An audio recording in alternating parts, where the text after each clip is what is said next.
Okay.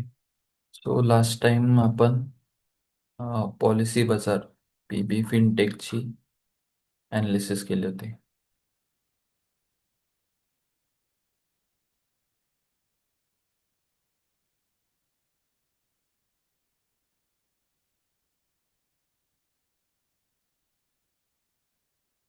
PB फिनटेकची analysis केली होती. त्याच्यामध्ये ही ॲनालिसिस जवळपास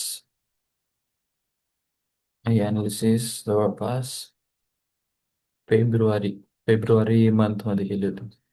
त्याच्यामध्ये जेव्हा चेक केलं क्वार्टरली रिझल्ट्स, तर सप्टेंबर 2024 पासून तर डिसेंबर 2024 पर्यंत सर्वात पहिले तर इयर ऑन इयर एकदम भारी ग्रोथ होती. सेल्स 48%, EBIT 203%, म्हणजे ऑलमोस्ट 3x झालं होतं. Net profit 92%, EPS 86%. त्यानंतर क्वार्टरलीमध्ये बघितलं तर डायरेक्ट 10% ग्रोथ, 5x 40% ग्रोथ, आणि EPS मध्ये पण 40% ग्रोथ झाली होती. तर जसं मी सांगितलं, इट वॉज अबाउट फेब्रुवारी.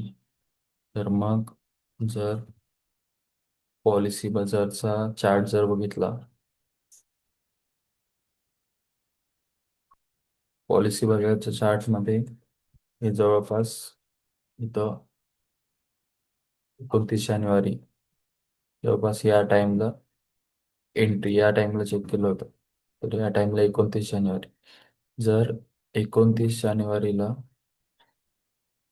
29 जानेवारीला जर मी पहिली पोझिशन घेतली असती, त्यानंतर वी नो की स्टॉक कॅन फॉल बिलो. तर मग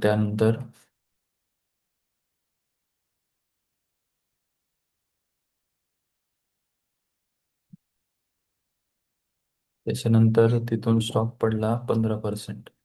मग 15% पडला, तर अराउंड दुसरी पोझिशन घेतली असते अराउंड या टाइमला, अल्टिमेट 13 मार्चला. आणि त्यानंतर चेक बघत गेलं तर इथं 39% रिटर्न आले होते. अल्ट व्ही कोणत्या, जवळपास 18 जूनला. तर मग हे जे रिटर्न्स आले होते,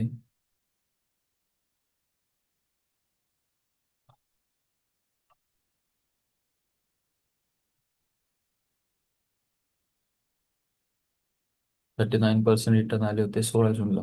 मग जर जर तेवढ्यात काय केलं असतं की ही जी पोझिशन आहे आपली, ही जी पोझिशन आहे ते आपण फ्री अप केले असते, म्हणजे ते फक्त टेस्टिंगसाठी होते.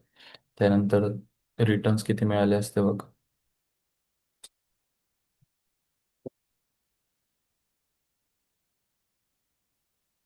38% रिटर्न्स, जवळपास 38, ऑलमोस्ट 40% रिटर्न्स आपल्याला इथं मिळाले असते, जर हे फॉलो केलं असतं तर. मग त्यामुळे जे आपले अनालिसिस असेल त्याच्यावर आपण ट्रस्ट करायचं आणि इन्व्हेस्ट करत जायचं. यातून हे आपल्याला पहिली गोष्ट करायला बघ, फुकट 40% मिस झाले ना. That's the conclusion of video.